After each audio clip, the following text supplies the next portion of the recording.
अस्सलाम वालेकुम नाज़रीन, हमारे ॾिसी रहिया आहियो HRJDO न्यूज़ ऐं आहियां वज़ीर उनड़ ख़बर शामिल कयूं था अब्दुल्ला रिंदजी।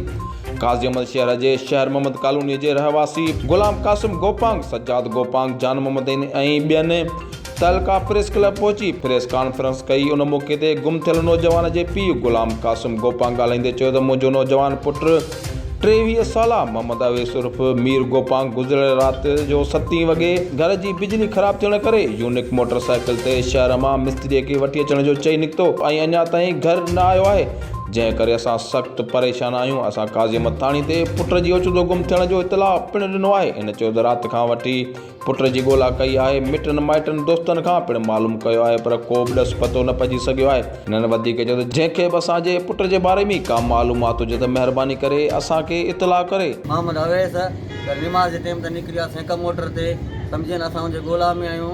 असांखे हुकूमत माना असां परेशान आहियूं, हुकूमत असांजी मदद करे, सम्झे न। असांजा घर जा भाती टोटल असां परेशान आहिनि, कल निकिरी वियो आहे, का ख़बर न पई, असांखे मदद कई वञे। HRJDO न्यूज़ में फ़िलहाल एतिरो ई। वधीक ख़बरनि जी अपडेट लाइ ॾिसंदा रहो HRJDO न्यूज़।